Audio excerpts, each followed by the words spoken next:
The United Nations (UN) was established in 1945 with the primary purpose of maintaining international peace and security, promoting friendly relations among nations, and protecting fundamental human rights. In 1949, the organization adopted the Universal Declaration of Human Rights, which recognizes that every human being has right to life, right to liberty, security, equality, and freedom from discrimination.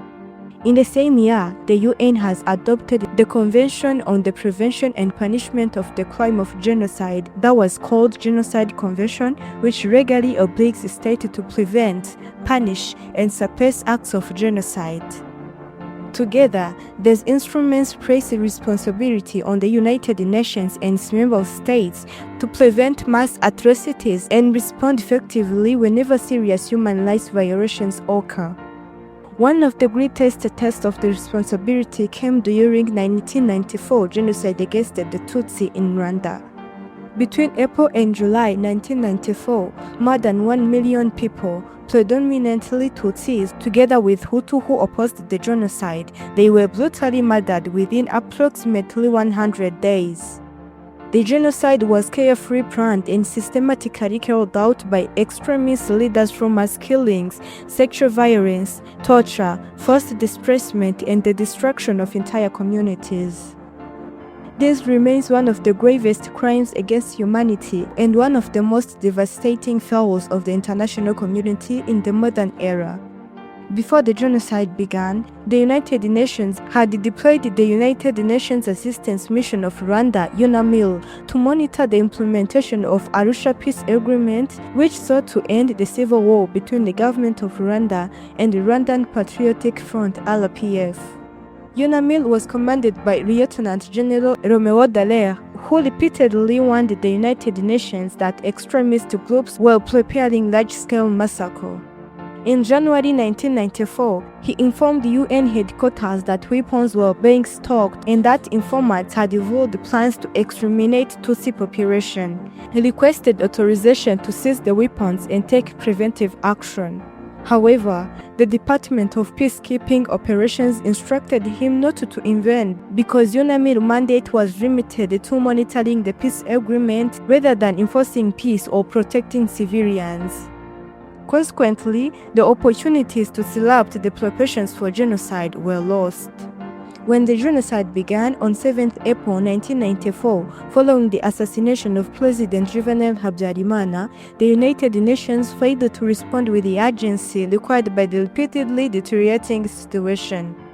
Rather than reinforcing UNAMIL, the UN Security Council voted to reduce the mission from approximately 2,500 peacekeepers to only about 270 personnel after 10 Belgian peacekeepers were killed. This decision left the remaining peacekeepers without sufficient personnel, equipment, or legal authority to protect civilians or stop widespread massacre. As the violence spread across the country, hundreds of thousands of innocent people were abandoned without meaningful international protection. The Security Council's failure reflected not only in weaknesses in UN peacekeeping, but also the political unwillingness of powerful member states to authorize robust intervention. Following the deaths of peacekeepers and the international community's experience in Somalia in 1993, several governments were reluctant to become involved in another African conflict. Political considerations, concerns over military risk, and disagreements among Security Council members delayed decisive action despite overwhelming evidence that genocide was taking place.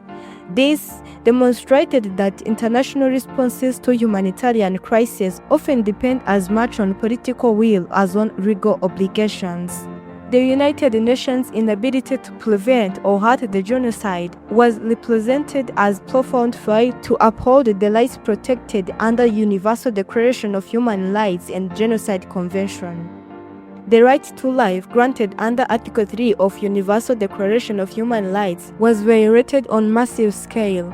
On fundamental rights including equality before the law, freedom from torture, freedom from discrimination, security of a person, and respect for human dignity, they were all also systematically violated.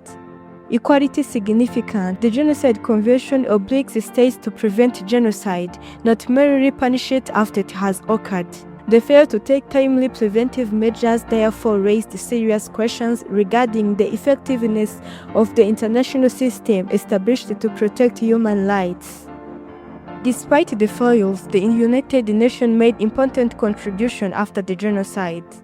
In November 1994, the Security Council established the International Criminal Tribunal of Rwanda (ICTR) in Arusha, Tanzania, to prosecute those responsible for genocide and other serious violations of international humanitarian law. The ICTR achieved several historical legal milestones. It became the first international tribunal to deliver convictions specifically for genocide and first to recognize that rape and sexual violence could constitute acts of genocide when committed with the intention to destroy a protected group. Through its judgments, the tribunal strengthened the international criminal law, established important legal precedents, and demonstrated that individuals, including political leaders, military commanders, and media executives, could be held personally accountable for organizing and putting in action genocide. Beyond criminal accountability, the United Nations has continued to support Rwanda's long-term recovery from peace-building initiatives, reconciliation programs, institutional development, humanitarian assistance, and cooperation with national development efforts. Every year, the organization joins Rwanda and international community in commemorating the victims of the genocide against the Tutsi, promoting genocide education, combating genocide denial, and encouraging international efforts to prevent future tragedies. The tragedy in Rwanda also forced the United Nations to undertake significant institutional reflection. Former UN Secretary General Kofi Annan publicly acknowledged that the international community had failed the people of Rwanda by not acting decisively to stop genocide. The lessons learned from Rwanda, together with those from killings committed in Bosnia, significantly influenced the development of international principle known as the responsibility to protect. This principle was formally endorsed by all United Nations member states at the 2005 World Summit. The responsibility to protect affirms that every state has the primary responsibility to protect its population from genocide, war crimes, ethnic cleansing, and crimes against humanity.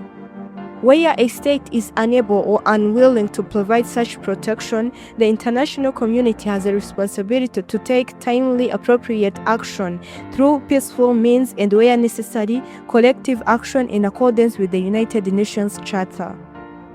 From an analytical perspective, the role of the United Nations during 1994 genocide against the Tutsi presents both significant achievements and serious shortcomings.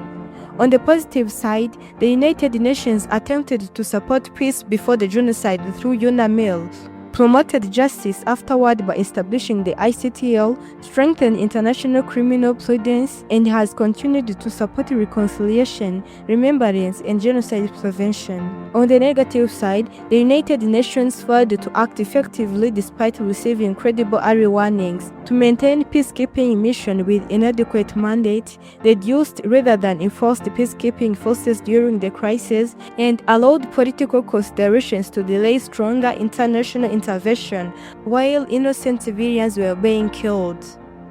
These failures exposed a significant gap between the international community's legal commitment to protect human rights and its political willingness to implement those commitments in practice. The lessons learned from Rwanda remain highly relevant today.